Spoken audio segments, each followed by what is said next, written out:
Long ago, the ancient civilization of China began in the region of the Yellow River running across North China. Passing through the 3 sovereigns and 5 emperors of Chinese mythology, the Xia dynasty emerges as the first state in Chinese history. Due to the lack of definitive archaeological evidence, most scholars consider the Xia dynasty to be a legendary kingdom. Following the Xia dynasty, the Shang dynasty, which is archaeologically proven to have existed, emerged next. The existence of the Shang dynasty was confirmed with the discovery of its city, Yinzhou, during the archaeological excavations that began in 1928. This city, Yinzhou, lends its name to the Shang dynasty, which is also referred to as the Yin dynasty. In the Shang dynasty, oracle bone script, inscribed on turtle shells and animal bones, was predominantly used. King Zhu, the last king of the Shang dynasty, infamous as a tyrant, began his kingdom's downfall due to his deep infatuation with the beautiful Deji. For her, he built luxurious palaces and filled a gigantic pond with fragrant wine,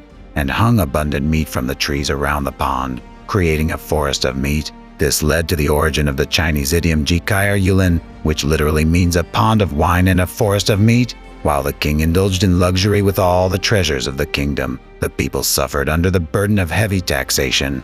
Eventually losing the support of the people and becoming unstable, the Shang dynasty fell to King Wu of the Zhou dynasty. The corruption of the ruling class, excessive taxation, internal divisions, and foreign invasions are typical patterns of a nation's downfall, repeatedly seen throughout history. During the Zhou dynasty, the foundations of Chinese culture were established. This era saw the implementation of the well-field system, China's first land distribution system. The concept of the mandate of heaven was also introduced, legitimizing royal authority as divinely ordained. Moreover, the Zhou dynasty implemented a feudal system to effectively govern its expanded territories. The feudal system involved granting territories to vassals, who then governed their respective regions. This concept was also present in the West, particularly in medieval Europe.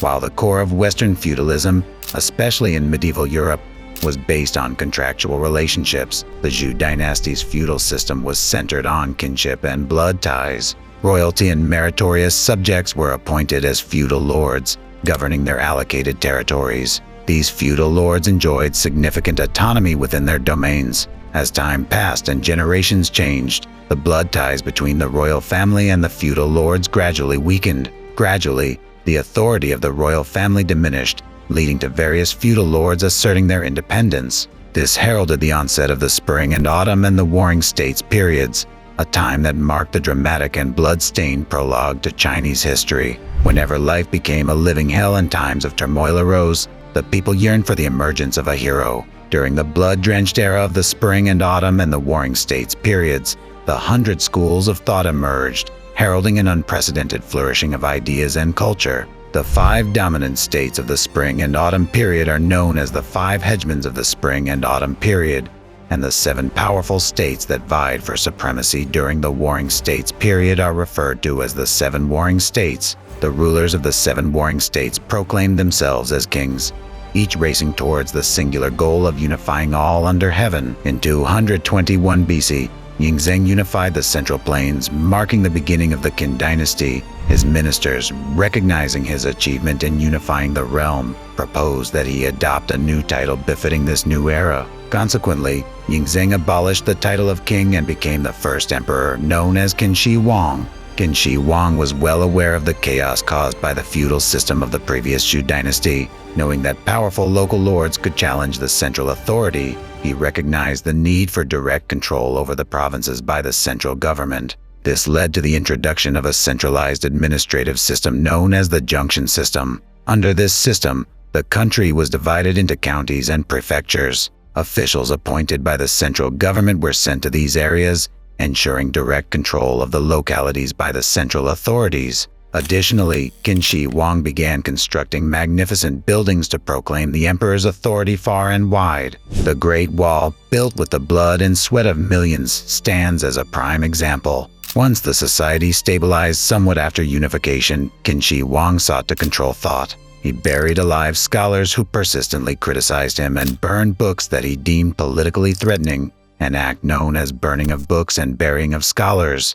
In 210 BC, following the death of Qin Shi Huang, rebellions broke out across the regions. It was then that Liu Bang and Xiongnu formed an alliance to overthrow the Qin dynasty. After their success, they began a fierce struggle against each other for national unification. The conflict between Xiongnu of Chu and Liu Bang of Han is chronicled in the historical novel Records of the Grand Historian. The conflict between Chu and Han concluded with a victory for Han, leading to the rise of the Han dynasty ruled by Liu Bang, China's first emperor of commoner origin. The Han dynasty maintained a centralized state for over 200 years, reaching its peak of wealth and power as a multi-ethnic nation under Emperor Wu of Han. Emperor Wu dispatched Zhang Jin to the western regions, paving the way for the Silk Road, which facilitated trade between East and West. The Han dynasty briefly lost its continuity due to the establishment of the Qin dynasty by Wang Mang, a relative by marriage. However, Emperor Guangwu defeated the Qin dynasty and restored the Han dynasty.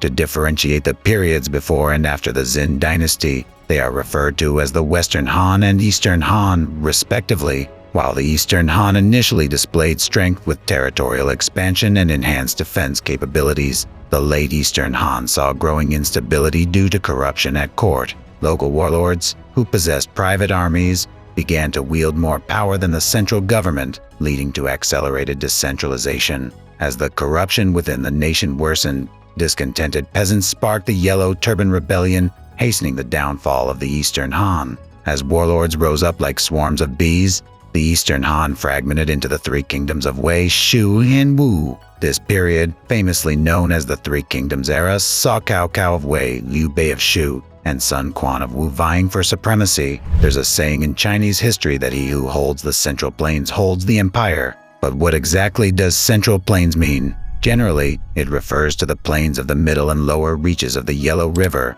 the cradle of civilization at the heart of the continent. Those who controlled the Central Plains often considered themselves the center of the world and of civilization. This belief, inherent in the ethnocentric concept of sinocentrism, often led to the marginalization and disdain of other ethnic groups. While the interpretation of sinocentrism has varied over time, it fundamentally rests on a worldview centered around the Han Chinese, who are the majority ethnic group in modern China. However, historically, the dominance over the Central Plains was not limited to the Han Chinese. Various nomadic tribes took turns controlling this region, and in fact, some of these periods under foreign rule were times of splendid prosperity. Examples include the Yuan dynasty established by Genghis Khan and the Qing dynasty founded by the Manchus. Then, who was the one to seize control of the Central Plains during the Three Kingdoms era? Sima Yan of the Wei Kingdom deposed the last Wei emperor and founded the Jin dynasty in 265 AD,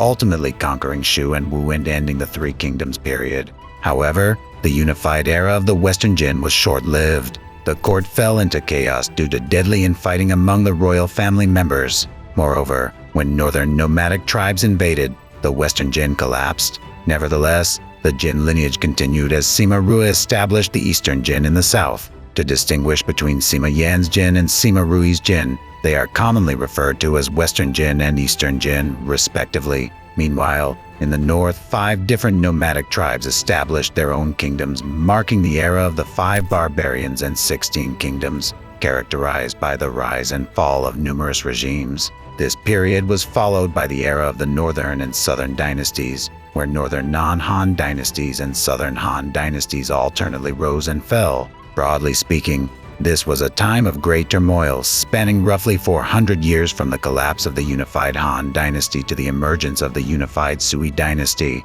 This era is collectively known as the Wei, Jin, Northern, and Southern dynasties period. Finally, in the late 6th century, the Sui dynasty unified the Northern and Southern dynasties. Emperor Wen of Sui, the dynasty's founding emperor, is revered as a great ruler. During his reign, the nation's granaries were full, and the lives of the people stabilized. One indicator of this era's prosperity was the dramatic increase in population. The number of households nationwide, which initially stood at 4 million, grew to 8.9 million in just 20 years, bringing the population to about 46 million. Among Emperor Wen's notable achievements was the implementation of the imperial examination system. In an era where official positions were often secured through family connections or lineage, selecting officials through examinations was a revolutionary reform. This system continued for over 1,000 years, reaching its zenith during the Qing dynasty. However, Emperor Wen's success did not extend to his parenting.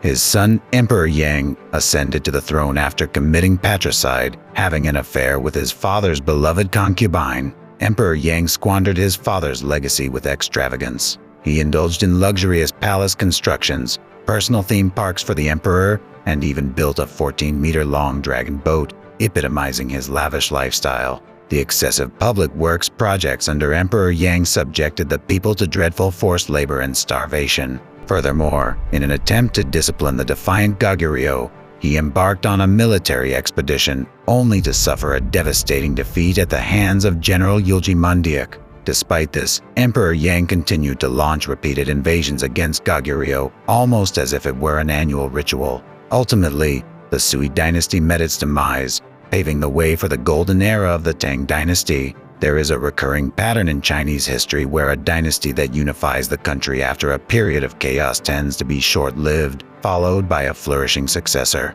After unifying the tumultuous northern and southern dynasties, the Sui dynasty was short-lived, and it was the Tang dynasty that emerged next, experiencing a period of splendid prosperity. The Tang dynasty, building upon the unification, imperial examination system, and the Grand Canal established by the Sui dynasty, rose to prominence as a world empire. The Tang era, known for its open and inclusive policies, fostered a multicultural society and saw the flowering of highly advanced culture and arts. However, this period of prosperity was not to last forever. In 775 AD, An Lushan rebelled against Emperor Xuanzong, who was deeply infatuated with the beauty Yang Gufei. This rebellion was compounded by the politics of eunuchs and tax issues, sparking uprisings across the country. Particularly, the Wangchao rebellion lasted for a decade, leading to the eventual collapse of the Tang dynasty. Once again, China fragmented into various factions. As a result, the period of the 5 dynasties and 10 kingdoms lasted for about 50 years until, in 960 AD, Zhao Quanjian founded the Song dynasty. Zhao Quanjian focused on scholarly governance to build a stable, unified state. During the Song era, in a relatively peaceful environment, art and culture flourished significantly. However, due to relative neglect of military defense, the Song dynasty faced continuous conflicts with neighboring nomadic states like the Liao and Jin dynasties. And then came the 13th century, the era of Genghis Khan. Genghis Khan, known for his exceptional mobility, conquered vast territories, and his grandson, Kublai Khan, established the Yuan dynasty. Finally, in 1279, the Song dynasty fell, and the Yuan dynasty became the ruler of the Central Plains. The Yuan dynasty, in order to effectively govern its vast territories, reorganized the traditional Mongolian network system known as the Yam. This included setting up relay stations called Cham, at intervals equivalent to a day's travel by horse. Through the network of relay stations that spread like a web across the Eurasian continent, a rapid command system was established. Moreover, these stations facilitated the exchange of information, goods, culture, and ideas between the East and the West. Consequently, the relay station system was a crucial element in laying the foundation for a global empire. On the other hand, the Yuan dynasty, adhering to the principle of Mongol supremacy, placed Mongolians at the top of the social hierarchy and practiced ethnic discrimination. Interestingly, the second tier of this hierarchy was uniquely occupied by Western-born Sima people. Although the Sima people were a minority foreign group, they dominated the administrative positions within the state. Meanwhile, the Han Chinese were placed in a subordinate class and faced discrimination. Towards the end of the Yuan dynasty, political turmoil and a financial crisis weakened the empire. This emboldened the Han Chinese, who had previously trembled at the mention of Mongolia, to initiate the Red Turban Rebellion. Ultimately, the Yuan dynasty collapsed, and Zhu Yuanzhang, a leader from the Red Turban movement, went on to establish the Ming dynasty. Zhu Yuanzhang, the second emperor in Chinese history to rise from commoner status, strove to rule his people with ease and strengthen centralization. He aimed to eliminate Mongolian customs and revive the damaged Han Chinese culture. However, as time progressed, corruption became rampant in the Ming dynasty. After assessing the situation of the Ming dynasty, the Jurchen leader Nurasi successfully invaded it. His son, Hong Taiji, created a vast empire governing the Manchus, Han Chinese, and Mongols. In 1636, he changed the state's name to the Great King.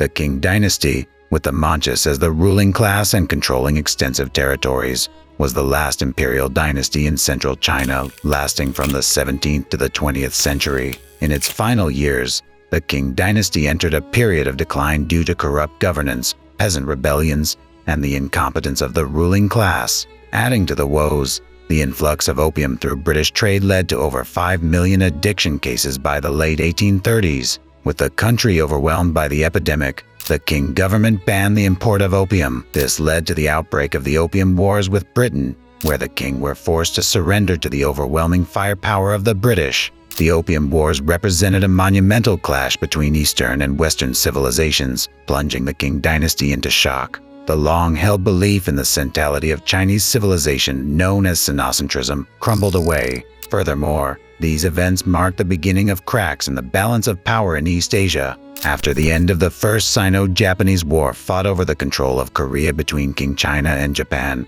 an anti-imperialist movement known as the Boxers, advocating for support the Qing, expel the foreigners, emerged. This group was formed in response to foreign encroachments and the desire to rid China of Western influences. As revolutionary fervor intensified, the Xinhai Revolution erupted in 1911, leading to the eventual downfall of the Qing dynasty. In 1912, Sun Yat-sen established the Republic of China, marking the end of imperial rule in China. With this, the 2,000-year-old imperial system came to an end, and for the first time in Chinese history, a republic was established. After the establishment of the republic, a civil war broke out between the Nationalist Party, Kuomintang, and the Communist Party. In 1949, after losing the civil war, Chiang Kai-shek's Nationalist Party retreated to Taiwan, while Mao Zedong's Communist Party established the People's Republic of China, which continues to exist to this day.